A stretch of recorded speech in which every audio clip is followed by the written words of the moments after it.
Yo, what's good, YouTube? Welcome to DFJ Hoops. I'm your host, Taco Dre. You can call me Andre. You can call me Bubba Chuck. We're gonna recap the game two, which was the 76ers versus the New York Knicks at the Madison Square Garden. But as soon as y'all come in, please make sure you hit the like button, hit the notification bell, and also don't forget to subscribe to the channel. Let's get right into this. Um, Before we start, I just want to give a few shout out. I want to shout out my guy JJ. I was on his platform last night. I was calling the game in a commentary fashion. So shout out to Play by Play with JJ, one of the best commentators on these YouTube streets. Shout out to my guy Sean Bernard. Shout out to RB Philly Take with RB. Shout out to Running Back Philly. Shout out to the Pull Up Basketball Podcast. Shout out to Rick and BJ. They're doing a hell of a job on the Pull Up Basketball Podcast. And shout out to my guy Tunin Sports, and just to name a few guys. But yeah, let's not waste any time. Let's talk about the 76ers versus the New York Knicks last night at the Madison Square Garden. So game two, Sixers versus Knicks, first round series. I expected the Sixers to win game two. I expected them to come out there and even the series out. And they were close to doing it until they collapsed in the final seconds. And some questionable no calls and some questionable referee decisions. But we're gonna get into all of it. But um, last stream, one of the things that I was saying that the Sixers needed to work on was rebounding, and they needed more production from the bench. Now, last night, the rebounding differential wasn't all that. It wasn't.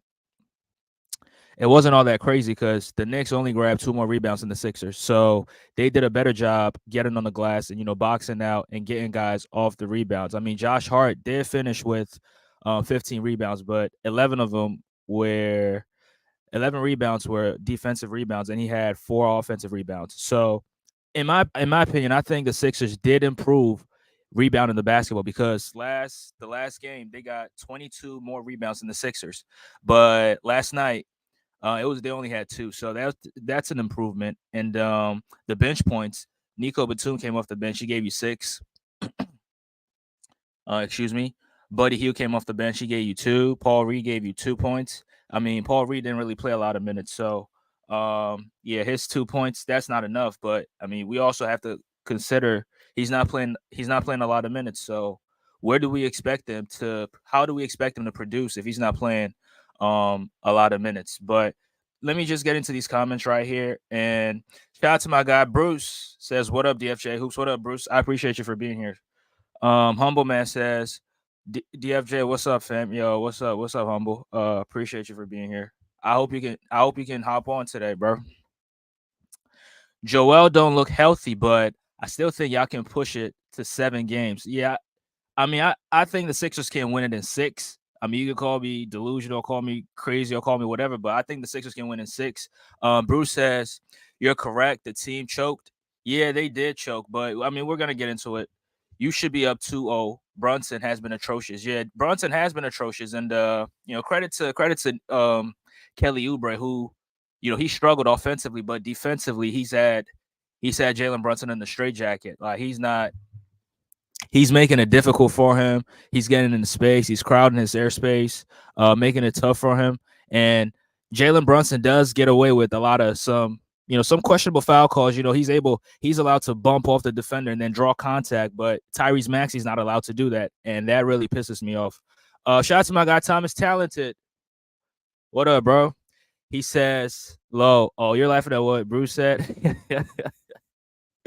Yeah. And Humble said, I don't think y'all choked. The games have been close. Yeah, I mean, the first game they lost by, I think, 7 points. And this game they lost by 3 points or something like that. But the reason why I said they choked was the late game execution wise. I mean, not execution, but, getting on the rebounds late in the game. They did not do it. And inbounding the basketball, that was also an issue. But, I mean, we're going to get into all of that. But in this game right here in the first quarter, I think the Sixers won the first quarter. The Sixers finished it with 25 points, and the Knicks only had 18. And Kelly Oubre was doing a solid job. He was doing a solid job on Jalen Brunson. Every shot that he took, Kelly Oubre was there to contest it. He was chasing him around the floor. He was making it difficult for him. But one thing that really helped Jalen Brunson is he really got help from his other teammates. The other role players stepped up. And in a sense, it made his job much more easier.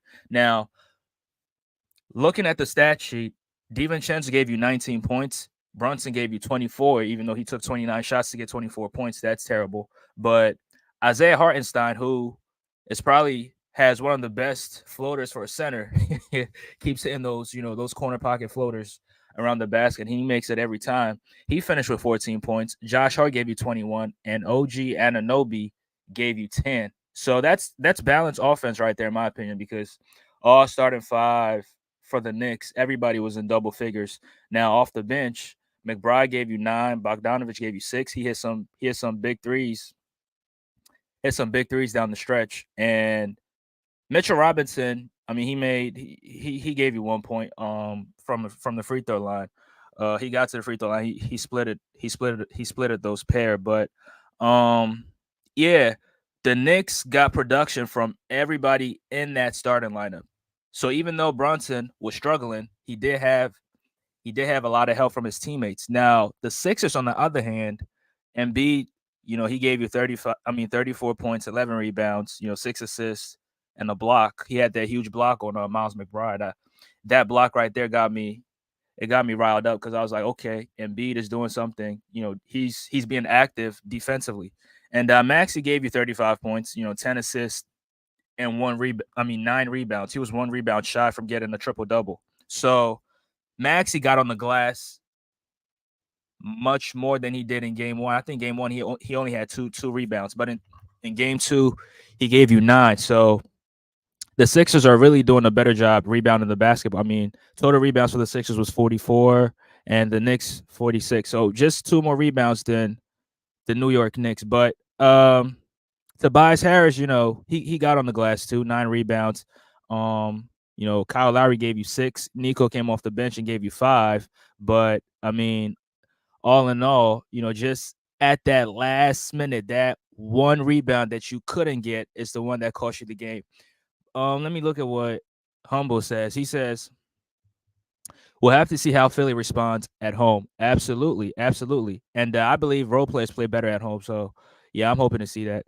I agree with you, DFJ, but Buddy should have never have only 2 points. Agree. Facts. I mean, I don't even think he should be in the rotation because he's struggling. So, yeah. Betting line moves 3.5 points in Vegas. Kawhi should be playing. If Kawhi does play, yeah, the Clippers go up 2. The Clippers go up 2-0 in the series. Yeah. But I mean, I don't think this. I mean, I don't think. Let me put it this way: if he's not all the way healthy, I think he should sit out. But if he's healthy, yeah, just give it a go, in my opinion. But yeah. And tune in sports. Man, y'all got some easy comp, and y'all got some easy comp down there, huh? Yeah. But shout out to you though. I appreciate you for being here. But yeah, so the Sixers won the first quarter, and in the second quarter, the Knicks came out, gun blazing and making shot after shot. Brunson, like I said, was getting help from Hart, and Hart is kind of like a low budget version of what Russell Westbrook was. Now, I'm not comparing him to Russell Westbrook, but he's playing with the same pace. I mean, Russell Westbrook is faster than him, but he gets it off the rebound and he's pushing it in transition. I think he had the most defensive rebounds for the team, if I'm not mistaken. Yeah, with his 11, he led them in defensive rebounds. But when he gets it off the rebound, he's pushing it in transition and then looking for open shooters. That's what Russell Westbrook used to do, or he would just go all the way to the basket because Russell Westbrook was a great finisher around the rim. Now, Josh Hart is not the athlete that Russell Westbrook is, so he doesn't have that athleticism to finish around the basket like that. But I'm only comparing Josh Hart to Russell Westbrook because Josh Hart is able to get those rebounds and he's able to push it in transition and, find open shooters. And, he's somewhat of a playmaker for the Knicks. So that's something huge that the Knicks have that the 76ers don't have. And that is, a role player other than Jalen Brunson. Somebody stepping up. Somebody stepping up to fill in that Julius Randle role because Julius Randle was grabbing a lot of rebounds for them. But Josh Hart is only 6'4", and he's playing the power forward position and grabbing a lot of rebounds and helping that team in transition, getting them easy looks, finding open shooters in the corners, finding DiVincenzo and finding Bojan Bogdanovic, and finding OG Anunoby in the corner for threes. That really helps them. But all in all, I think the Sixers can definitely compete. The Knicks are not significantly better than the Sixers. The Knicks are not that better than the Sixers. And like my guy Humble said, I mean, the games have been fairly close. So the Knicks are not blowing the Sixers out. It's just the role players are not stepping up as much as we need them to. And I'm not blaming this loss on no role players. I'm not like Laker fans, blaming Spencer Dinwiddie and blaming D'Angelo Russell. No, any I'm not blaming any role player. I mean, Embiid he should get some blame. If he boxed out and got that rebound that Isaiah Hartenstein got, we're probably having a different conversation. So I'm not blaming no role player. What happened with that timeout? So what happened was Kyle Lowry, I mean, they make the three, right? Jalen Brunson hits a lucky shot, a bounce, a bounce three. It hits the rim and then it drops in. Kind of like that Kawhi shot, but Kawhi shot bounced around 4 times. But Jalen Brunson's three bounced on the rim and then it drops through. And then Kyle Lowry is about to inbound the basketball. Nick Nurse calls for time, and the officials purposely ignored him. So I'm like, okay. So it's like, okay, cool, no problem. But he inbounds the basketball. Jalen Brunson grabs Maxey's jersey. He grabbed him from behind. No foul, no nothing. Okay, cool, no problem. But Maxey still has possession of the basketball, and Nick Nurse calls for time, and the referees still ignore him. Now, I know somebody's gonna say that, oh, Maxey was not in, he didn't have possession of the basketball. So I have this picture right here. Now, tell me whether he had possession of the basketball or not. You see Maxey on the floor. That's Josh Hart right there, and we see Nick Nurse calling for time. The official is standing right there, purposely ignoring him. Josh Hart is able to get the steal from Maxey. Dante DiVincenzo resets from the wing and resets back to the top of the key, gets the pass, and then he knocks down the three. And that's game right there. But I mean, as much as we can give blame to the officials, if Embiid had got that offensive rebound, I mean that rebound that Hartenstein got, we're probably not having this conversation. Embiid's inability to box out and get a rebound cost us this game too. But can we blame him? I mean, he's playing on 1 foot, and it's even a miracle that he's the best player in the series, and he's averaging 31 points in the series. It's just crazy, man. Humble says Josh Hart needs to be stopped. He a low budget star. Yeah, he is. He is. And that's crazy. Refs got to get that call right. Yeah, and I was telling my guy Thomas Talents, a shout out to him for being in the chat. He was telling me that it's no excuse that Embiid couldn't get that rebound, and that's true. I'm not even going to argue that. And Embiid had 10 rebounds in the first half and had 0 rebounds in the second half, which is unacceptable because I was giving him credit, and now I'm not going to give these guys credit up until the game is over. Because when you give them credit at the half, they cover the second half and they start, not playing as great or not doing the necessary things they were doing in the first half. And that kind of like reminds me of a story that Michael Jordan told about Luke Longley. He said they played in Utah, something like that. He had 12 points, 4 rebounds, 4 blocks, and then at the half, I mean, was it first quarter or at the half or something like that? He was like, yo, if you play like this, we win. We can dominate these guys. We'll definitely win. And then at the end of the game, his stat line was still the same. And he was like, yo, I'm never giving you credit at the half ever again. And that's how I feel about this 76er team. I'm never giving nobody credit until the game is over because I've just realized when you give these guys credit, they start not doing what they were doing in the first half. So I'm not giving them any credit whatsoever. But we see this picture right here. Nick Nurse is calling for time. Maxey's on the floor, clearly in possession of the ball, and Nick Nurse doesn't get a timeout. The referees purposely ignored him. Now, I don't want to get into this, it's rigged and this and that and it was fixed. I don't really want to get into that. But I mean, from the looks of this, it seems like that's almost possible. Because how does he not get a timeout? Not once, but twice. He didn't call for it not one time, but twice. And the officials ignore him. That's the official right there. That's Nick Nurse right there on on the sideline calling for time. And excuse me. And he's not getting it. He's not getting the call. And you can't tell me. Somebody told me, I didn't watch the game. Maxey didn't have possession of the ball. That's why he wasn't. That's why Nick Nurse was not given the timeout. Okay, what about when Lowry was on the baseline trying to inbound the basketball? He didn't get a timeout then. And right here, we see Maxey on the floor clearly in possession of the basketball, and he doesn't get a timeout from the officials. Now that is unacceptable. Now I don't like officials determining the outcome of games because that is so terrible. But had Embiid grabbed that rebound, had Embiid boxed out and grabbed that rebound, we're probably having a different conversation. But I mean, this guy's playing on one foot. He's playing on one foot. Now I don't want to make excuses because I believe if you get on the court, you're telling us that you're ready to play. So I don't want to use that injury excuse because he's playing.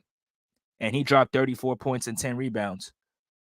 So if you can grab 10 rebounds in a game, you damn sure can grab one rebound when your team needs that the most because the game was close. It was a 2-point game, and all you needed to do was secure that rebound and then play the free throw game. Now, Embiid was, he was at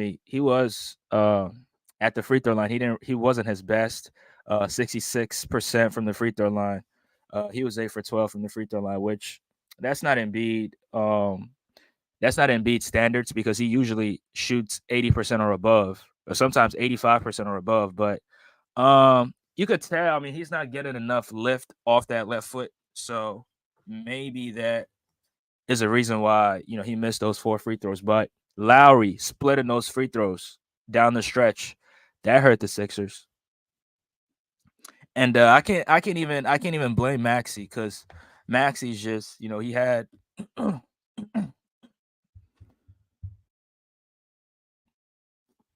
right, my fault, y'all. But Maxey was dealing with an illness and he was questionable before this game. But he came out here. He played. I don't know if he has the flu or whatever, but he was questionable before the game. But he came out here, left it all on the floor. One assist or one rebound shy of getting a triple double. 35 points, 10 assists, 9 rebounds. He left it all out there on the floor, and he was playing some good defense too on Miles McBride and and on Jalen Brunson. So he did what he was supposed to do, and he knocked down that huge 3 with 40 seconds left in the game to put the Sixers up by 5. And then in a matter of 30 seconds or 28 seconds or whatever, the Knicks hit 2 threes. So yeah, the Sixers need to do a better job rebounding the basketball. Now, Kelly Oubre did struggle for us in this game right here. Kelly Oubre only had 4 points. He was trash offensively, but defensively, I can't even bash him because he had Jalen Brunson in a straitjacket. He was playing some tough defense on Jalen Brunson. And Brunson is getting away with some of these foul calls, some of these questionable calls. He's allowed to bump these defenders, but I mean, the defenders can't get physical with them. You get physical with them, you get called for a foul. And Kelly Oubre was in foul trouble, not getting into a rhythm. And Maxey is always finishing through contact, and he's not even getting to the free throw line as much as Jalen Brunson is getting to the free throw line. And he's getting hacked, he's getting fouled, he's getting bear hugged, he's getting grabbed by the jersey. Right? The last play, Jalen Brunson literally grabbed him by the back of the jersey, and no foul was called. That is unacceptable, man. That is so unacceptable. Now looking at this game right here, Jalen Brunson, 9 free throws. There's no way he should have attempted 9 free throws in this game. He was getting locked up. And I like Jalen Brunson. I like Brunson. I made a prediction when he got traded to the Knicks. I mean, when he signed with the Knicks, I said he was going to be an all-star caliber player, and people were laughing at me in the comment section. I remember this on JJ Redick's platform. If I had time, I would probably pull up the comment and put it on the screen. But giving him these questionable foul calls, that's not even fouls. He's just struggling because he can't deal with the length and athleticism of Kelly Oubre and Tobias Harris too. Tobias Harris played some great perimeter defense in the fourth. I got to give him props on that. But in the third quarter, he was struggling for us because he couldn't get a shot off. And he's 6'8", 6'9", being guarded by Josh Hart, and Tobias can't get a shot off. Now Tobias did finish with 10 points. He was hitting some threes for us in the second quarter. And I thought I thought those threes that he was hitting was gonna like get him going later on in the game, but that was not the case. He scored all his 10 points in the first half. He was quiet in the second half. And I got to give him credit for that defense on Brunson and that huge offensive rebound that he grabbed. And then we missed a shot, and then Kyle Lowry got the offensive rebound again, and then we missed they fouled him, and he got to the free throw line, and I think he split the pair. So Tobias didn't have it going scoring wise, but he did other things, perimeter defense, rebounding the basketball. But we do need something offensively. I can appreciate the defense, I can appreciate the rebound, and I can appreciate the passing and everything, but we do need something scoring wise. And we don't only need it from Tobias Harris. We need it from Kelly Oubre. We need it from guys off the bench. Buddy Hield has been trash in the postseason. And I said the last time that was one of my biggest concerns of him because he's never played in the postseason. So we don't know what he's going to give us offensively.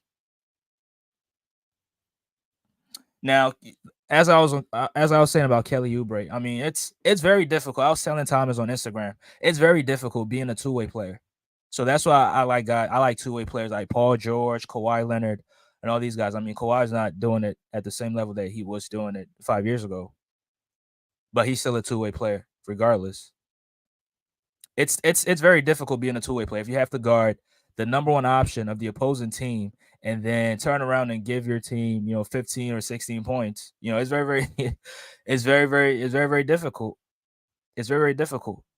And you got some players guarding the number one or number two options on the other teams and then giving you 30 on the other end. It's not something easy to do, bro. But Kelly Oubre, we need you to be aggressive going down the lane. Now, Kelly did miss some 2 easy bunnies at the rim, which he usually makes. So I can criticize him for that, for leaving points on the table right there, because he should have finished at the basket. He was being contested, but it was a soft contest, and he should have finished those. You're not supposed to leave easy bunnies on the table like that. So yeah, Kelly Oubre, I can bash him for not doing what he was supposed to do offensively, but defensively, I have nothing to say about him. He had Jalen Brunson in a straitjacket, and there's nothing Brunson could have did. Brunson has taken, I think, 51 shots so far, and he is terrible. I'm not even looking at the stats, but let me pull it up real quick. Last game he took, I think last game he was 8 for 22 from the field. That's so terrible. And this game right here, he was 12 for 29. That's terrible as well. Now, he did give you 20. Like I said, I mean, just try to make his job. Just try to make it difficult for him, Kelly Oubre. Just make it difficult. Contest his shots. Run around the floor. Contest his shots. Now, the refs were giving him some questionable foul calls, which he's getting those superstar foul calls that Maxey doesn't get. Maxey finished through contact way more than what Jalen Brunson does. Jalen Brunson bumps you off the spot, try to get you off balance. When you recover to kind of contest a shot, he jumps into you, and the referees give him the foul calls. That is so terrible, man. And the NBA needs to do something about that. Now, I did hear, I read that the Sixers are filing some grievance or whatever you're protesting. But I mean, it's not really gonna do anything because you lost the game. They're not gonna take that game away from the Knicks and you know or give the win to the Sixers and say, "Oh, play game two again." Now we don't want to play game two again. Game two is over. On to the next one. Humble says Maxey's a hell of a player. He sure is, but I mean, he's not. He's not getting those foul calls that some other players get, and I don't know why. Because he's finishing through contact. He's going down the lane. He's getting hammered underneath the basket by Josh Hart, DiVincenzo. And DiVincenzo looks so innocent, but he's a dirty player deep. He's a dirty player deep down. And I don't know why some players they get to the Knicks and they start playing dirty. Josh Hart, DiVincenzo, Hartenstein. Hartenstein was with the Clippers. He was not a dirty player, but he's with the Knicks and he's a dirty player. So I don't know, man. Um, Humble says a friend of mine who's a Cavs fan says Maxey is better than Darius Garland. What's your thoughts? Uh, I mean, me personally, I think there's a difference between a better player and playing better. I think Maxey this year played better than Darius Garland, but I mean, I've seen much of Garland. This is the first year we've seen Maxey as the lead guard. So, let's see if he can. Let's see if this season wasn't a fluke. Let's see if he can repeat this same season again. Let's see if he can make the All Star team next year because Darius Garland is already an All Star. So, but Garland has more. He has better handles than Maxey, better shot creation than Maxey. Maxey, goes down the lane better. He finishes through contact better than Darius Garland. I think he shoots it better than Darius Garland too. And Darius Garland he's a better facilitator. So I'm gonna just give it to DG, even though Maxey's a better defender than him. The NBA wants the Knicks to be relevant. Yeah, I'm not gonna disagree with that. That's true because the NBA wants to sell tickets, and MSG. I mean, the Knicks. I mean, New York in general is basketball's mecca, basketball mecca. So yeah. Bruce says Sixers got to move on from Tobias Harris. He's empty calories. Agreed. And I mean, he's on his last. This is last year, and I'm hearing rumors that he might sign with the Detroit Pistons. So yeah, hopefully, I mean, hopefully we get something better. Yeah, I agree. I told you that Oubre was Ubrick, but I mean, Bruce. I mean, he played some great defense on Jalen Brunson. I mean, I know you can't fight that. Now, yeah, offensively, yeah, he didn't really have it going offensively, but you can't deny the fact that defensively he was locking up Jalen Brunson, and Jalen Brunson was he was getting bailed out with calls. The officials was bailing him out with calls, with free throws. Those are not real foul calls. I mean, you bump somebody to get them unbalanced, they recover and they contest your shot, and you jump into them. Like, bro, come on, man. Buddy Hield is not a winning player. Yeah, I mean, I can't disagree because this is first time in the postseason, and he hasn't been giving us anything offensively. He's getting the looks, but he's not knocking them down. And the spacing, I think the spacing on the floor can be a lot better, but we'll see. We'll see how the Sixers respond to it in Game 3 back in Philly. I believe role players play better at home, so the Tobias Harrises and the Kelly Oubres and the Buddy Hields. I mean, Nico did play some great defense too. Shout out to Nico, coming off the bench and rebounding the basketball as well, and hitting some. I think he made a three, if I'm not mistaken. Yeah, so shout out to Nico for doing that. Um, Salute Andre in chat. Salute Dorillis. I appreciate you for being here, bro. And yeah, I'm gonna drop the link uh right now. And if y'all want to give me y'all thoughts on this game, yeah, y'all can give me y'all thoughts. But yeah, the Sixers should have won. Now, even though the officials, didn't give Nick Nurse that timeout, I think if Embiid gets that defensive rebound, that should have secured the game for us. But I mean, not boxing out, and just Hartenstein came flying out of nowhere for that rebound, and he got it, kicked it out to Josh Hart. Josh Hart finds DiVincenzo top of the key, and then huge shot. That was a huge shot, and yeah, he knocked down a huge shot. But I mean, this play right here, this is just embarrassing, and I don't know what the protesting is gonna do, but you know, I think the only thing that may come out is yeah, uh, Hart did. I mean, what you call it? Jalen Brunson did foul Maxey. Yeah, Nick Nurse called a timeout and it was missed. I think that's the only thing that's gonna happen.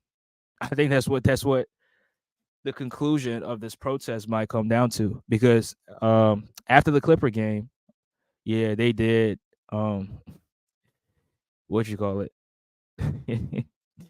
they admitted that yeah, Oubre got fouled by Paul George, but I mean, it's not gonna do anything. It's not gonna matter at that point. You lost the game. So yeah, it is what it is. Bruce says, "Sorry, Andre, I'm at work, so I'll be unable to come in." Yeah, that's fine. That's fine, Bruce. That's fine. But I mean, if anybody else wants to come in, I mean, I got the link.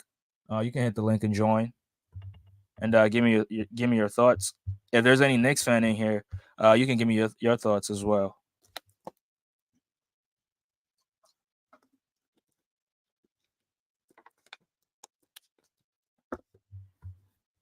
But yeah, like as I was saying, I don't think this Knicks team is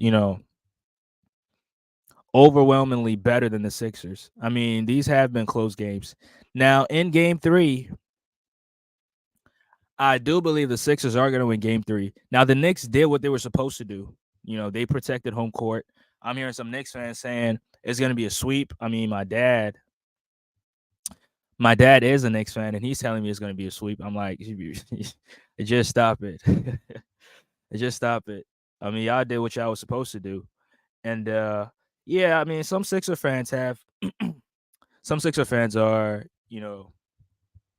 they've been discouraged because they felt like game 2 was a must win. But I mean, it wasn't a must win. I mean, it would have been cool if you won that because you were able to steal home court advantage from the Knicks. But down 0-2 is nothing new to Nick Nurse. I mean, excuse me, Nick Nurse has been down 0-2 before with the Raptors, with Kyle Lowry on the team. So, and Nico has been down 0-2 before with the Clippers. I mean, they were down 0-2 in 2021 two times in the playoffs. They were down 0-2 to the Mavs, the Dallas Mavericks, and they were down 0-2 in the second round to the Utah Jazz. So we have guys, we have, these personnel on the team that have been down 0-2 before, and they kind of know what it takes to come back down from 0-2. I mean, Nick Nurse has made some great adjustments in the past, coming back down from 0-2. That series against the Milwaukee Bucks, yeah, he made that adjustment, putting Kawhi Leonard on Giannis Antetokounmpo and, having that backline defense behind him. So yeah, I can trust Nick Nurse going into game 3. I can definitely trust him. And we have other players. Now, they're role players, but yeah, we can, they've been down 0-2 before. So I just think that we can believe or trust them to know what it takes to come back down from 0-2. Yeah. Oh, shout out to my guy Larry. Seriously, Larry from play by play with JJ. He says it's not over till it's over. And I absolutely agree with it. I mean, being down 0-2, we've seen multiple teams come back down from 0-2. So uh do I think the Sixers can come back from 0-2? Yes. But that means they have to win 4 out of at least 5 games, or they have to win 4 in a row. Do I think they can win 4 in a row? Yes. Do I think it's possible? Yes. I absolutely think that. Tuna Sports says, I didn't watch the game. What's the reason for the loss? You see Maxey on the floor. I mean, he was first grabbed by Jalen Brunson. Um, no foul was called. And you see Nick Nurse right there calling for time. And Maxey has possession of the basketball. And the official is standing right there. And I think he probably misplaced his whistle at that point. he lost his He lost his whistle at that time. So yeah. Embiid laid down Tuna Sports. Yeah, you got jokes, Thomas. Thomas, hit the link. Let me smoke you right here. Let me smoke you right here again. Hit the link. uh Larry says 27 seconds of chaos. Yeah, but again, if Embiid grabs, if he boxes out and grabs that rebound, we're probably having a different conversation right now. They did the most important thing in this series, which is get on the rebounds, because the Knicks only had two rebounds in the Sixers. So, Thomas pulled up. What's good, Thomas? What's good in Philly, man? Hey man, we down 0-2, but we still not discouraged, bro. What's going on in the ATL? Yeah. Shit, y'all got Nurse and Uber is fucking impressing me. I ain't gonna lie, he's following the game plan that Nurse put out there, but he got Brunson playing hell over there right now. I ain't even gonna lie. Right. I mean, I believe y'all won that game last night. Y'all might be, and I think the Knicks gonna win the series. But if y'all won that game last night, the Knicks might be shit. That'd have been a big win. That might have put them on upset alert because that damn boy, like Brunson can't play make if he can't get his own shit off because he ain't gonna draw no attention if he can't get off. So I mean, Uber and Nick Nurse is dialed in on that shit. They may change. I don't know. We'll see what Thibodeau do, but I'm impressed by that fucking Uber shit, man. I didn't see this coming. Yeah, locking up Brunson. And one thing is he's not getting off offensively, but I mean I got to give him credit for defense because defensively he's locking up Jalen Brunson, but we just need something more offensively because 4 points, that's not going to cut it. The Knicks are getting production from the role players, but the Sixers are not, and I think that's one of the huge reasons why the Sixers lost this game right here. But going back home in Game 3 in Philly, like they say, role players play better at home. So I expect Oubre to play better offensively. I expect Tobias Harris, Nico, and Buddy Hield to give the Sixers something offensively, and I believe the Sixers have a chance to win this series. I think the Sixers can win 4 games in a row. I mean, I know you're going to disagree because you got the Knicks winning the whole series, but I think the Sixers have a chance to win 4 in a row. I just feel that way. I just feel that way. Well, the thing about hang on, let me turn the CB off. The thing Hmm. about you got you got you got to be able to like a lot of people they predict sports, they predict a series or a game or something, and then they act like they can't have enough sense to go back and say, hey man, I didn't see this happening. So Hmm. and Uber ain't on Brunson, affecting Brunson the way he's doing it. I just know I didn't see that happen at all.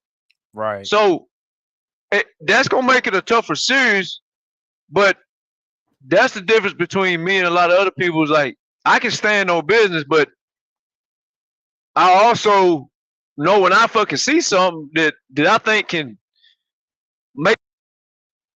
Make a difference in the series. You said that, Thomas? Yeah, I think Thomas going in and out. That's my dis. Yeah, that's my dispatch call, man. I will hit you right back in a second. Okay, no problem, no problem. But yeah, I mean, Give me a second. yeah, all right, cool. But yeah, I believe the Sixers have enough. They have what it takes to win this series. I mean, Embiid is on one leg, and he's still the best player in this series. Now, I know people are going to point out to his shooting percentages and look at his field goal percentage, look at his field goal percentage, and yeah, he was 41% from the field. But I mean, this dude is playing on one leg. And the defensive attention that he's drawing, the open looks that he's creating for Maxey and other guys are just not making shots. If they're making their shots, the Sixers, I mean, we're probably speaking about it. We're probably having a different conversation, but these guys are not making their shots, and Embiid is not rebounding the basketball at the level that I want him to. Now, I said it on the live on what you call it on JJ's live. I was on his channel calling the game last night. Shout out to play by play with JJ. And I said I don't see why. There's no reason why Embiid shouldn't get at least 13 rebounds in a game. So at the half, he had 10 rebounds, and I was saying in my head, Embiid could grab 15 or 16 rebounds tonight. And then we go into the game. I mean, we go into the second half, 0 rebounds. That's unacceptable. That is unacceptable. But again, he's playing on one leg. So it's like I want to criticize him, but I don't. I want to. Man, it's just difficult. It is just difficult at this point. Kawhi played on one leg, no excuses. When did Kawhi play on one leg? Oh, you talking about in 2019? Oh, okay. When he had Marc Gasol and Serge Ibaka and Pascal Siakam. Okay, all right. Doing sports. I don't. You said no excuses. Yeah, no excuses. He stepped on the basketball floor. He stepped on the floor, but I mean, let's think about this though. Embiid is responsible for all the offense for this team. When he gets off the floor, the offense is just terrible to watch. It's just terrible. He's generating all the looks. He's getting guys open looks. He's getting Maxey a lot of his open looks. Setting screens for him, trying to get him open, creating offense for Tobias. Tobias is just missing shots and, creating for other guys too as well. But they're also not making their shots. So in game 3, they definitely have to make their shots. They have to make their shots. They have to get on the boards, have to rebound the basketball. They did it in game 2 in the first 3 quarters, but you get down the stretch, you don't get those rebounds, and that right there causes you to lose the game. Now, if Nick Nurse gets that timeout, different conversation. Now, whether they purposely ignored him, I don't know if they purposely ignored him and not giving him the timeout, because when he called for the timeout the first time, that would have given the Sixers an opportunity to advance the ball up the floor. And then it's a different situation inbounding the basketball, because the Knicks were down. I think we're down by 2 points at that point. So if we have advanced the basketball, we're able to, play the foul game. If we're able to inbound it effectively. But they don't call the timeout, whatever. Maxey gets fouled, gets grabbed by the jersey, whatever. They shoot the basketball. Embiid should have gotten on the glass. That is unacceptable. I don't care if he clotheslines somebody, if he punches somebody to get that rebound, bro. You have to secure the rebound. There's no excuse to not get that offensive rebound. I mean, defensive rebound. Because that's what the Knicks do. But yeah, I believe in game 3, this team is gonna be better. And Embiid did promise. He said the Sixers are gonna win this series, which, I mean, yeah, you should feel that way, but I don't agree with telling the media. You shouldn't tell the media. I mean, you should feel confident. Feel confident in yourself and your team, your coach, your teammates, whatever. But that's not something you say to the media. I mean, Jimmy Butler promised that the Miami Heat was going to win the finals, and we all saw what happened to him. So, yeah. But I mean, I believe the Sixers can win this series too, but Embiid has to be better rebounding the basketball. I mean, yeah, you did get double digit rebound, but that last rebound that you didn't get down the stretch, that's what really hurt you. And Dante DiVincenzo hit a huge 3. Nick Nurse, I mean, TuneIn Sports says Nick Nurse down 0-2. Doc Rivers up 1-0. That's true. That is true. But here's the difference. The Bucks are playing the 6th seed. right? And Nick Nurse is playing the second seed. So that's a competition right there. Doc Rivers is playing lower competition. Nick Nurse is playing upper competition. So yeah, yeah, I know you was joking. Yeah, yeah. Y'all playing easy comp, so I know why you saying that. Y'all playing easy comp. Orlando Magic never been in the playoffs before. Uh, a very young team. My youngin Paolo, yeah, his first time in the postseason. And first game, nine turnovers. That was terrible. But yeah, y'all gonna be in the second round. But yeah, if y'all go up against the Boston Celtics, y'all going home in 6. If y'all go up against the Miami Heat, y'all may have a chance, but uh, you can still get eliminated though. But yeah, shout out to the Cavs. Shout out to the Cavs.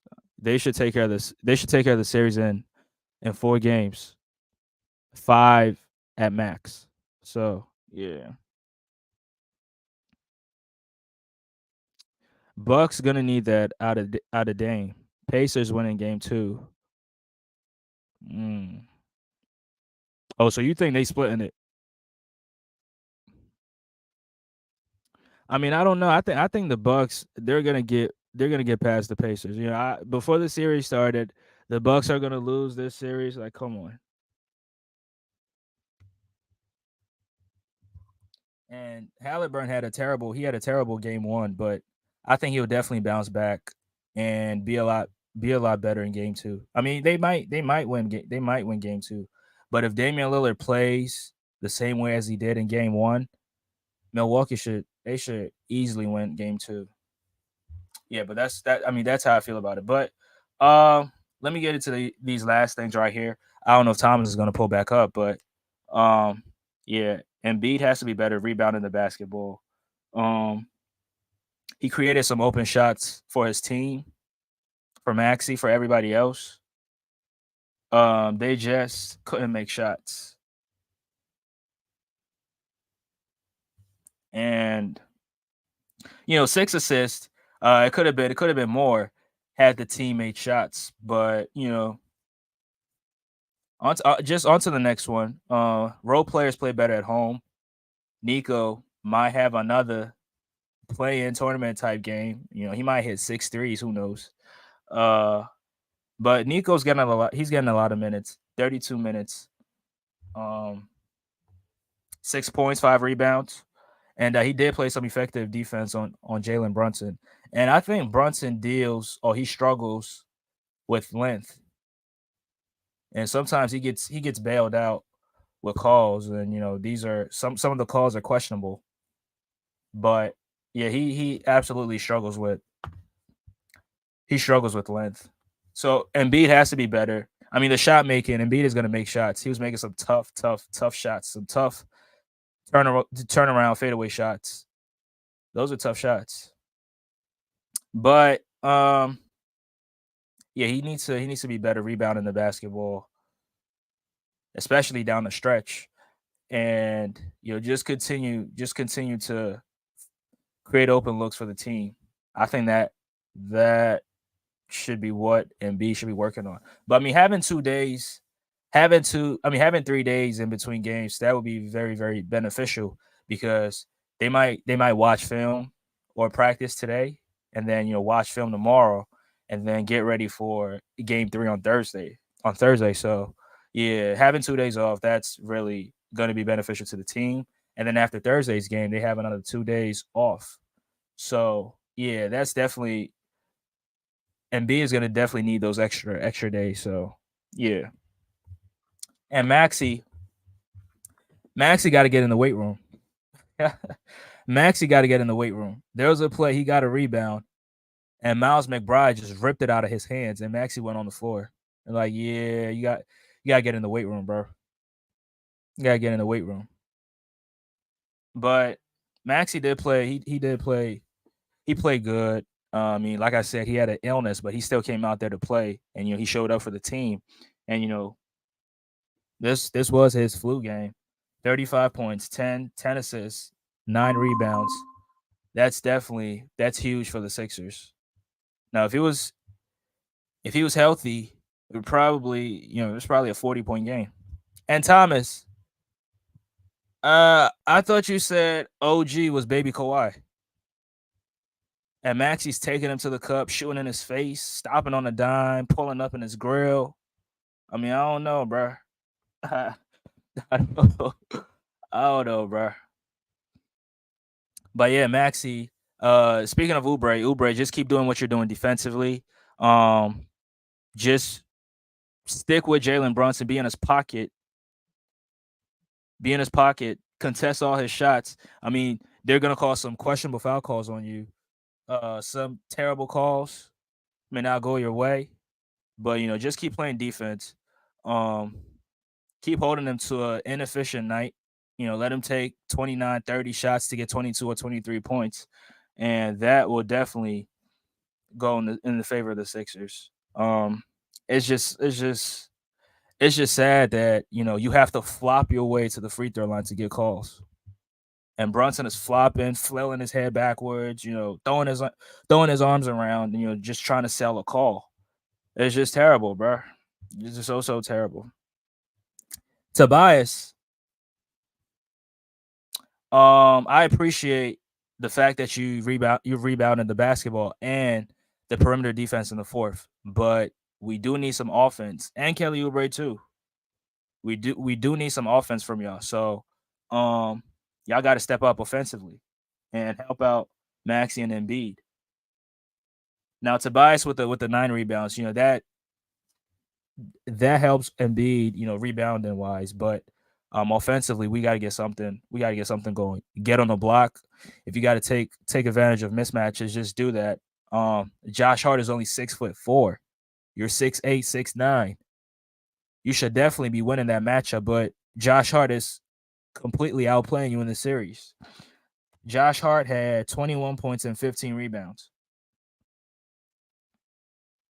Tobias, if you're giving us right around your season average, the Sixers should be fine. But 10 points and 7 points, that's not going to cut it. So Tobias, I need you to be much more better. Humble says, I think Dame is old. Yeah, he's 30 what? 32 or 33 years old. Yeah. But I mean, he's still in his prime. We not doing that. He's still in his prime.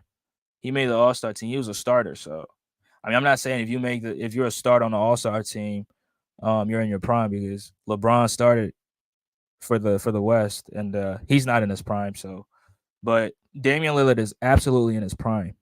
So yeah. But I need to question Nick Nurse on this last thing. Why is Cameron Payne not playing? Because you're playing Buddy Hield, and Buddy Hield is absolutely giving you nothing. Now, yeah, he stretches the floor, but he's not knocking down any shots. And defensively, he's not going to give you anything defensively. So why not try out something different? And I'm hearing some Sixer fans saying Ricky Council IV should get minutes. Yeah, I understand, but I mean, looking at Nick Nurse's track record, it's just going to be very, very difficult for him to play an undrafted rookie. I just don't see it. I just don't see it happening. Yeah, so but we definitely need to see some changes in game 3. We need to see something different in terms of the rotations. And the Sixers need to rebound the basketball as much as they did in that second game. I really appreciate the effort on the glass. I mean, Lowry was getting rebounds. Nico's getting rebounds. I mean, Lowry got six rebounds. That was, so Lowry had more rebounds than Mitchell Robinson. Now, yeah, he did play more minutes than Mitchell Robinson. But yeah, getting more rebounds than OG Anunoby and Dante DiVincenzo, who played right around the same amount of minutes. Thomas Talents has just pulled back up. What's good, Thomas? Yeah, my bad. I had to Yeah, handle that call for a second. Yeah, you good. But I got a question for you, bro. I got a question for you before you go on. I thought you said OG was a baby Kawhi Leonard. What happened? Well, I mean, they got Hart on Buddy for most of the time, but I think at some point they're gonna have to put OG over there because Hart's a good defender, but he and the problem too is Max is so fast off the screen. What they're gonna have to do is push Hartenstein up and slow the sprint down so the OG, you gotta give OG time to catch back up. So or OG just trails over the top of the screen, which is what Terrence Mann loves to do. And you gotta constantly be ready for the alternate shot. So I don't think that Hart shit's gonna last much longer. I wouldn't imagine. You might see it game 3, but if Thibodeau is smart, he's gonna have to make that move at all time because it's one thing if like I say about Luka, Kyrie, or anybody else, it's one thing to get 30 points, right? But like you just said about Brunson, what good is 24 points if you got 29 shots? Because the problem is the points looks good when ESPN posted on the screen, but the effectiveness of the win is going to be less when the other team is getting 16 rebounds off of your 16 missed shots, regardless you got 30 points or not. Because 16 rebounds is going to be a lot of fast breaks, right? So they're going to have to go that route, and then Philly's going to have to try to counter that with, can Tobias Harris post up and draw problems, or can he post up a smarter Hart? That's going to be the chess match that goes the rest of the series. That's what's about to happen, because just like the Knicks are going to shoot better at home, all role players shoot good at home. Philadelphia's role players are going to shoot better at home. So y'all going to see a spike from Ube, a spike in Buddy Hield. Yeah, you'll see spikes in their shooting at home.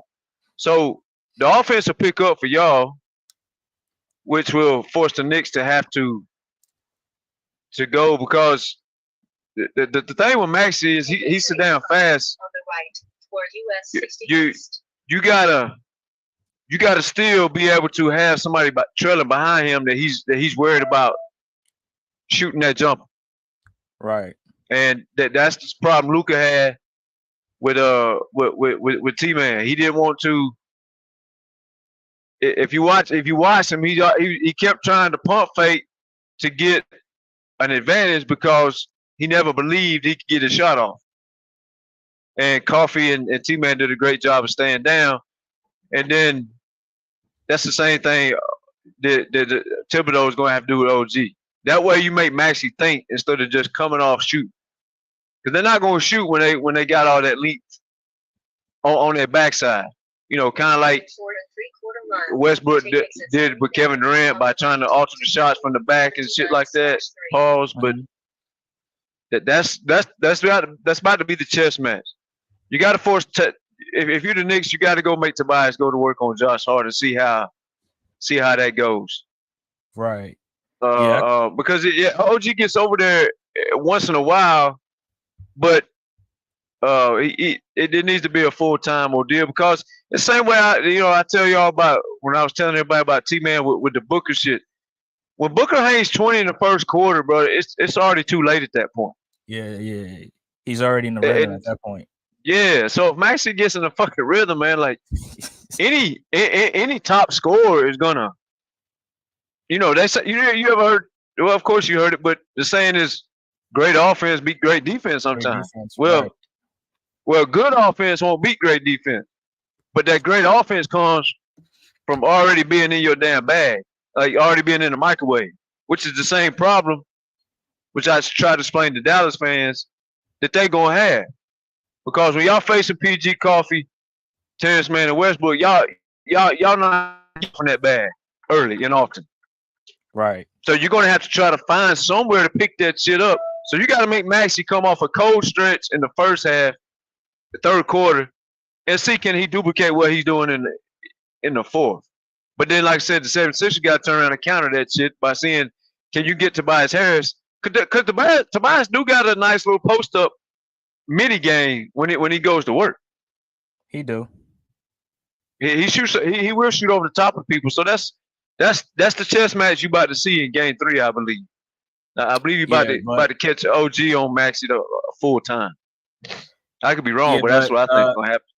I think what you call it, Thibodeau made that adjustment, and he figured out that Tobias was shooting. He'll post up Josh Hart and shoot over him.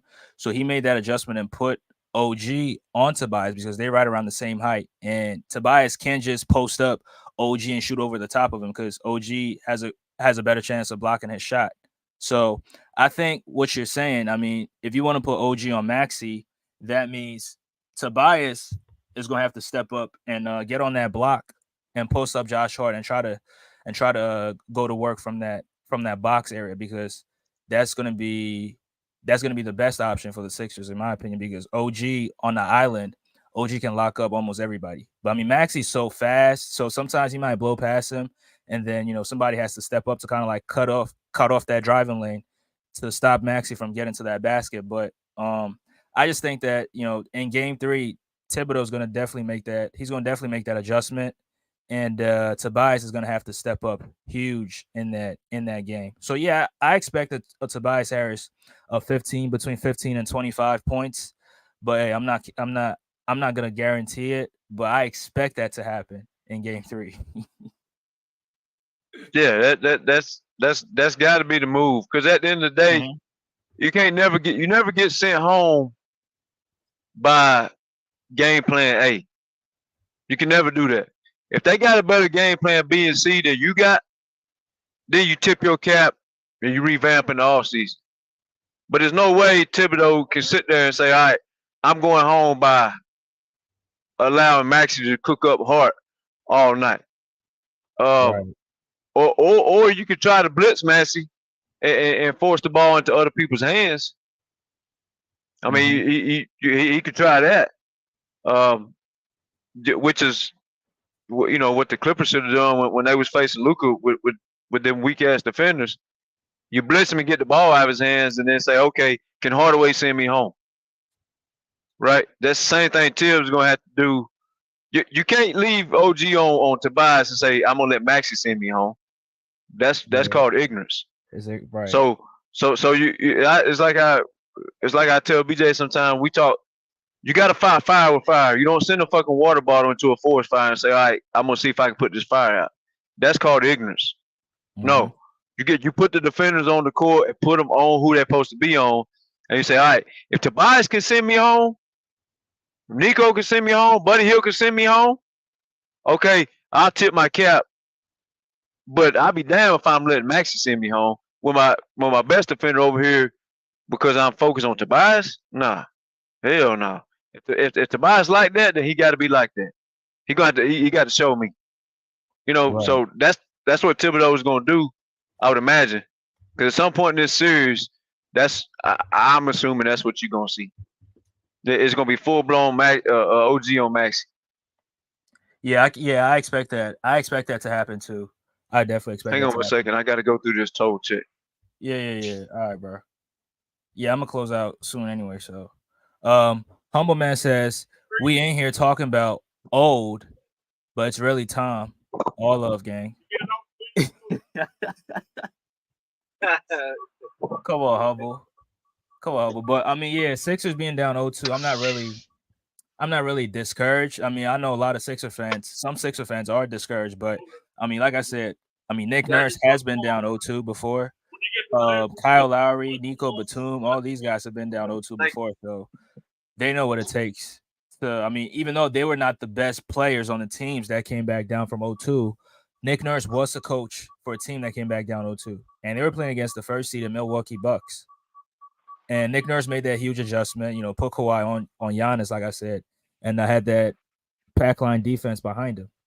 So in this Game 3 right here, I think everybody should be in check. I mean, the shooters should be in check. I think Josh Hart should be in check as well because he's shown that he can drop 20 points in a playoff game.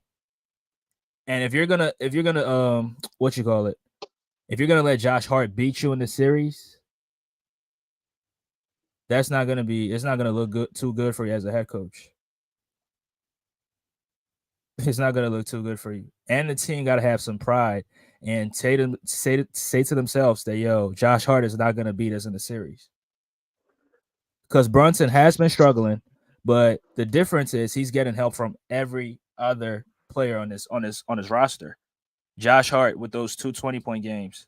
Miles McBride came off the bench, gave him a 20-point game. DiVincenzo stepped up last night. I mean, he was 5 for 10. He was 50%. In game 1, he was struggling. OG, double digits. And he was playing some good defense, too. So at some point, the Sixers got to have some pride and get on the boards. Now, the rebounding did get better in game 2. But in game 3, the Knicks shouldn't really have a lot of offensive rebounds. And if the Sixers keep conceding offensive rebounds, they will lose game 3, and the series will be over in 5 at max. They could get swept. Now, do I think they're going to get swept? No. I believe they're going to do whatever it takes to win game 3. And I just hate that Embiid came out to guarantee a victory in game 3. I just think you keep that to yourself. But I believe the Sixers are going to win game 3. Thomas, you still there? Yeah, I'm back now. All right. What's your final thoughts on this game in game 2? The 76ers get game 3 for sure. Right. Because I mean, if you're gonna keep if Oubre is gonna keep performing, if Nurse's game plan is gonna keep holding Brunson down, the Knicks role players are not gonna shoot. That's any role player though, not just Knicks. Role players don't shoot as good on the road. Right. I mean, the Knicks got a chance because they always can get a 25 ball. I mean, even a 30 ball if Buddy gets hot off the bench, Bogdan gets whatever he is. If he gets hot off the bench, now that they can go to work like that. But if Brunson's going to continue to play like this versus Oubre, yeah, the Knicks on the road are going to be in trouble. I'm highly impressed and kind of. I don't know why I'm shocked because Nick Nurse he's known for making defensive game plans to work. Right. I don't know why I'm shocked, but this I didn't see Oubre holding Brunson down, not to this extent. Now, if I'm them, I'd start running more of the Spain pick and roll, where I hit Oubre with the double screens back to back, and get him off of Brunson, because Brunson's clearly disgruntled by the length. Same way I told you about Luka, that's what Brunson looked like. Like he's looking over his shoulder like he don't want to let the shit fly. And it's bothering him. So they're going to have to find a way to free up, to get Brunson off of Oubre, because that length is just killing him. So, the 76ers can always throw out damn Tobias, Batum, and Oubre too. That's a lot of length, so that Brunson can't run. He can only, he's going to run into another one. So, yeah. The 76ers win that game last night. The way Brunson was shooting, they might have been in a must win game going into game 3 for sure. Y'all needed to pull that out, but at the same time, y'all could just win the next 2, even the series, and then try to snatch game 5. And I feel the same way about Lakers and Denver. If the Lakers could have squeezed the game going back to LA, they'd been in a lot better shape. But I saw that they let that shit slip away. Yeah, I saw that game winner from Jamal Murray. I'm like, damn, buzzer beating game winner. Damn, that really hurts, bro. Yeah, that was on AD too. And you know what else is gonna fly under the radar too? Is, man, that fucking weak ass LeBron shit, man. He let that screen just hit. Yeah. He didn't try to.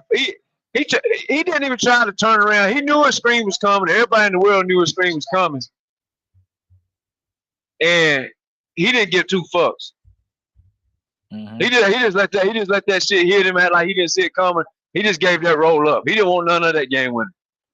Right. So AD had to get on it. Yeah, put AD in a bad, and they should have known better because Jamal Murray was cooking in the fourth. Now he was struggling in the first 3 quarters, but he was cooking. He was cooking in the fourth. So there's no way I'm about to let him take the last shot. If you're the Lakers, there's no way you're about to let him take the last shot because Jamal Murray is a bucket. He can beat you, and he proved that he can make game-winning shots because he was making like some tough shots, some fadeaway shots in the fourth over D'Lo, over what you call it, Dinwiddie, and all those guys. So he was cooking in the fourth, but. Yeah, let him come off the screen so easily. AD had to pick him up, and yeah, AD got fucking shoot. That step back created like 4 foot of separation. I'm telling you, bro. That's the difference of a lot of people want to talk shit, but that's the difference between what Kawhi and AD. Kawhi would have been all over that. Now if he made the shot. It'd been because Kawhi just missed that shit with a fingernail. Yeah. But AD just, that's the difference between Kawhi and other defenders. That's what you saw last night. There's no way he creates that separation with the game on the line now. With the game on the line, yeah. Back in the bubble, he hit a couple shots on Kawhi after he was already hot. So he can do that. But this Jamal Murray in 2024 is known about.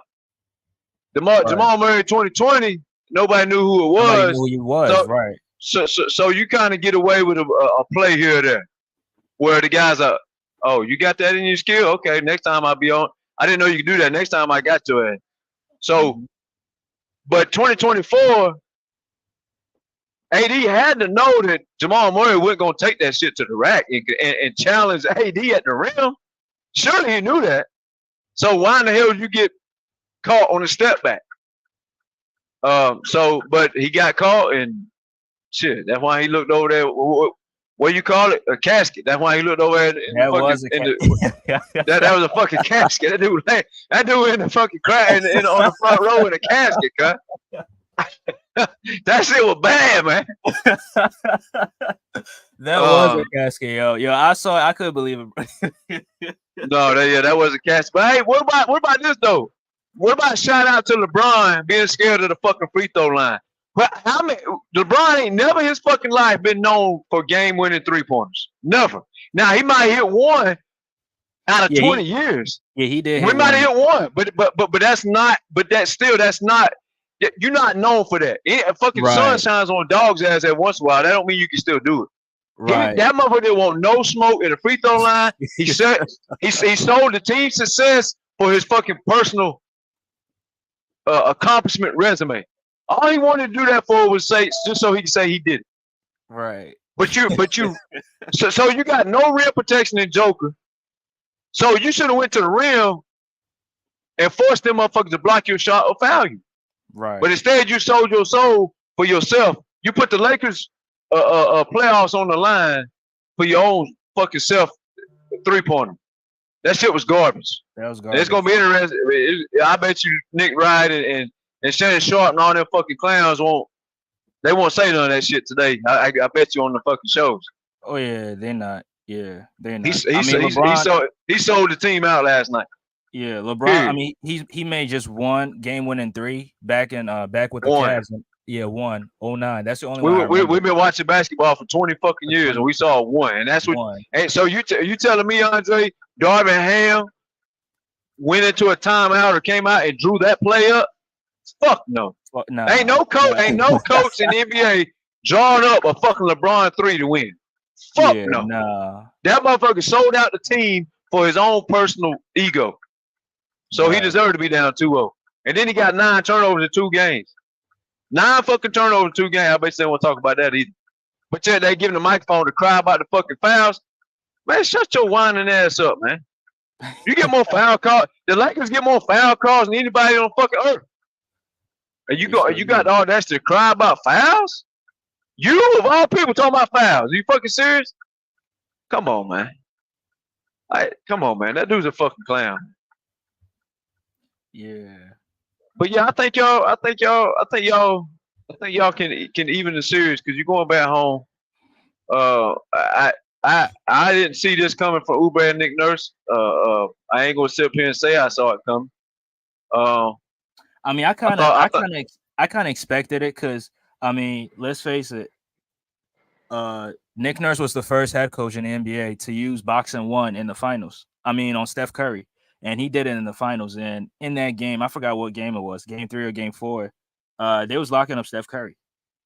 So I was kind of looking at it, and I was like, maybe Nick Nurse got something up his sleeve because I mean, Jalen Brunson is so tough. He's a bucket. He can get to any spot. He can shoot. right. He can get to the basket. So I was like, yo, Nick Nurse might have something under his sleeve. But I didn't anticipate Josh Hart and all these other guys going off. And Josh Hart just dropped 2 20-point games the first 2 games. So yeah, I think we're doing a good job. That fucking Josh Hart been going crazy all year, bro. That dude had like a spurt of 20 games where he grabbed like fucking 14 or 15 rebounds a game, bro. Like he was fucking like he was damn Dennis Rodman or something. Like what the fuck? Man, he turned into Wilt Chamberlain or some type of he turned into Westbrook. Because he only 6'4". Man. Getting all those. Yeah, that shit was crazy. Yeah. But I mean, shout out to the Knicks, man. They played hard. I mean, even though they was getting some questionable foul calls, but they played hard from start to finish. And Hartenstein the Clippers should have never let Hartenstein walk out the front door.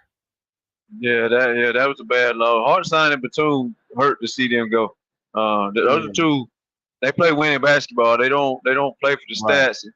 I mean, if I'm fucking Maxey or Nick Nurse though, bro, somebody got to get in Embiid's ass, man. There's no way Hartenstein's allowed to fly down the fucking paint unscathed and grab a fucking rebound over Embiid with a game on the line. Like, man, that shit was that. Yeah, he got somebody need to be on his ass about that shit. That was crazy. Because Maxey never gets fouled. He never loses the ball. You never miss a timeout call. None of that shit happens if Embiid does his job, man on man. Right. And then here's the other thing, too, I watched about that play. It definitely was a foul, but I'm a firm believer one play don't ever cost the game, like a lot of people like to say it does. But here's the other thing, too. After Maxey fell down and lost the ball, if you go back and watch the play, he gets up and he just stands around and watches the ball swing around the whole fucking perimeter, and he watches the game winner go up. Yeah. Like, what? Why do you fucking rotate over there? Like, I understand you got foul, but sometimes you got to outplay the refs. Mm-hmm. Get your ass up, go rotate. Because if he just gets up and rotates over the fucking so what's the name? DiVincenzo. I forget the guy. Yeah, if he gets up, rotates over there, he don't get that fucking shot off. Yeah, that was a wide open 3, top of the key. Right. Yeah. So, I mean, and if you go back and watch the play, you'll see exactly what I'm talking about. He loses it. I understand the foul. I understand he lose the ball. I understand the missed timeout. I understand all that. But if you go back and watch it, he just gets up and just stands that whole possession. And that's not winning. That's not winning basketball plays. Yeah. That's not winning basketball at all. Yeah. So I mean, they had the game in their hand, man. They had to win right there. Yeah, 30 seconds left, and the Knicks hit 2 threes. Game over. Game over. Because you couldn't grab a defensive rebound. Game over. And right, exactly. Yeah. I mean, not even. It was more like I said. It was a defensive rebound, and then Maxey don't hustle back. Like, I mean, hell, if we all just quit after one bad call, then none of us would win a game in life. Right. I mean, yeah, that's true. That's true. He needed to rotate, but it's more on Embiid than it is on Maxey. But I mean, Maxey got to hold some kind of accountability down self. Like, I'm sure they're gonna talk about that. Definitely. I'm sure Nick Nurse is gonna point that shit out. They probably watching film right now. Oh, there's no doubt. But both of them plays right there could have stopped the win. I mean, if Embiid boxes out Hartenstein and somebody else gets the offensive rebound, that's not cool neither. But at least you stop the main rebounder from getting the rebound. You see what I'm saying? Right. You can't let the main rebounder get the main rebound. Mm-hmm. That's crazy. If a guard out hustles another guard, that's not cool either. But damn, Hartenstein of all people gets to grab the board. The fuck it, like that's crazy, man. That's crazy. So I expect some attitude, some anger, and I expect probably I'd say a 15 to 20 point win in Game 3 by the 76ers. That surely they got to come out pissed off about that game. Sure. Oh, you think it's gonna be a blowout? Same with the Lakers. The Lakers and 76ers. If they don't come out and blow out Game 3, bro, they don't want to win bad enough. Yeah, the series. They don't want to win bad enough because if you lose 2 games like that and that shit don't piss you off, man, you ain't got no fight in you. Yeah, you're not a competitor. If at all. Yeah, and the Lakers was up by 20 in the third. I think 20 points. Come on, man. And you blew it. Yeah, they was up by like 10 or 15 the first game too, wasn't it? Yeah, they was. Come on, man. That's fucking. Come on, man. What are we doing? You know, LeBron should have been. You know, LeBron said, "What are we doing?" and laid the microphone down while he was crying. He should have been saying, "Man, what are we doing, man?" LeBron missed all kinds of layups the past 2 fourth quarters. Anthony Davis missed layups the fourth quarter of the first game. Then you got 9 fucking turnovers. Like, blame your fucking self, man. It ain't got nothing to do with the fucking. I understand the ref missed the call, but man, you talking about 3 referees that's humans trying to watch 10 people run wide open in circles all night long. There's going to be missed calls, man. You got to take that shit and go with it. It's going to be missed calls. You can't. It is what it is, man. I remember one game in the bubble, when they said LeBron was locked up Kawhi and PG. Man, motherfucking LeBron grabbed Kawhi and pulled his fucking arm for fucking 3 seconds. Yeah. So like, I remember that. Don't get on the fucking panel and cry when you up there. Man, LeBron, you play basketball long enough. You know how that shit go, man. Don't blame the rest, man. Blame your fucking self. Like this, Andre. I know you got to go, but like, you go out here and you fall in love with a stripper and you try to turn her into the housewife and she breaks your heart. Come on, man, what did you fucking think about that? What we doing? What we doing, man? Come on, man. Like, look at what you're trying to do. Look in the fucking mirror sometimes. That's what I told my son. I'm gonna say this and I'll let you go. I told my son, Andre, about a year ago, he was dating this girl. She's had a brand new baby. And I was like, his name Trey. Like, Trey, what? First of all, you're 21 years old. You ain't in a position to be raising no baby. That's first. You got to worry about your career and your resume and building your damn. Get your career fixed first. That's your credit. All that. That's your first thing. Second thing is, I'm gonna ask you a question. The baby brand new, so it's 9 months later. What's going on with the baby father? And his answer was, she ain't sure if he gonna. Nah, timeout. He locked up. I tell you what. I'll be over there this weekend. We're gonna go out and have a couple drinks. I went out and had a drink. I lit into it. I said, Trey. I said, listen. He said, yeah, but Daddy, I love the baby and this girl's good. I said, Trey, no. You gotta look in the mirror. Yeah, you understand what you are setting yourself up to do. Andre, I'm proud of him though. About 3 or 4 months later, he called me up and I asked him. I said, obviously he calls me more than 3 or 4 months later, but you know what I'm saying. We're having a conversation, and I'm like, you ain't mentioned your girlfriend lately. Like, what's going on? He said, I had to let that go. Like she was driving my car, because he was the sheriff at that point in time. So she drove my car, and I said, so you looked yourself in the mirror? And he said, yeah. And that's the only reason I'm saying all that, because that's what these players got to do, man. You can't get on the panel and say, man, blame the refs. No, dog. It's 4 quarters to be played, right? 48 minutes, right? Right. I promise you, 9 turnovers means more than 1 bad call, bro. Like, come on, man. It's just, so come out of game 3, put the smack down on somebody, and go to work. Yeah, and even after that D'Lo foul, I think LeBron hit 2 threes, so they was up by 8 points or 7 points or something like that, and they blew that lead in the 4th. Yeah. So Yeah. That's another thing, Andre. Why is he shooting 6 3-pointers in the game? You're not Ray Allen, bro. You're not Maxey. You're not Kyle Korver. You're not Paul George. You fucking LeBron James. What you good at is different what other people good at. Right. Why you shooting 6 threes? It's just like Westbrook. Every time he shoot a 3, I scratch my head like, man, what? Yeah, I know he was 2 4 the other night. But if that man shoots 4 3-pointers every game, the whole series, the odds are he's shooting 30% of those. You're going to make 25 to 30% of all those. So Thomas, if you shoot 4, you going to make Monty mad, bro.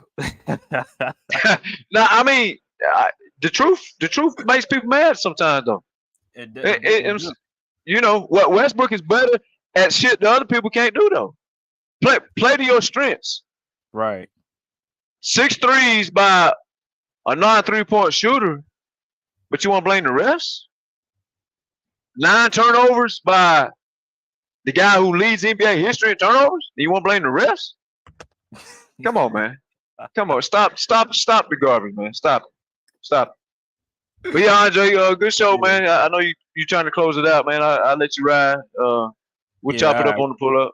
Yeah, I appreciate you for stopping by. No problem. See you, Carl. All right, see you, bro.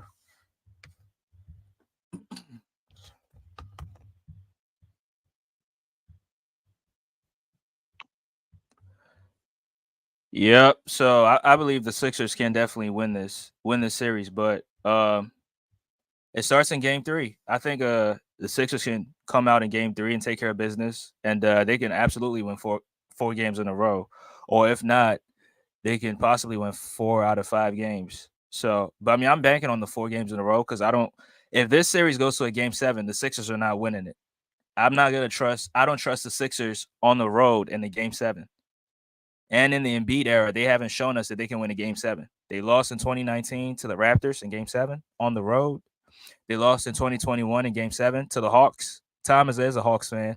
And the Sixers was at home. Now, we all remember the Ben Simmons thing, but we're not even going to go into all that. And last year, they lost to the Boston Celtics on the road in Game 7. So I don't trust the Sixers in Game 7.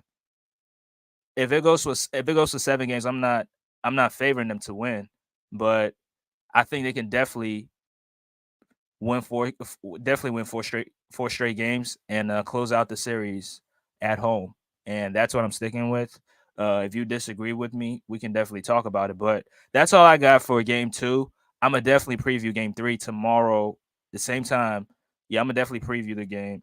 And then the game happens on Thursday, but I'm gonna definitely do a preview on Wednesday around the same time. But I hope y'all have a blessed day. Yeah, I get to deal with these crazy ass Knicks fans, but that's basketball, that's sports. That's what we signed up for. If I was up 2-0, I probably would be doing the same thing. So shout out to everybody that tuned in sports. Humble man 420, Bruce. My guy Thomas Talented. Me and Thomas, we get into heated arguments, but it's nothing personal. It's just straight basketball talk. So shout out to him as well. Shout out to Larry. Larry stopped by. Seriously, Larry, from JJ's podcast. And shout out to Derillis too. He showed up, Clippers fan. I appreciate everybody that stopped by. I'll catch you guys on the next one. Peace.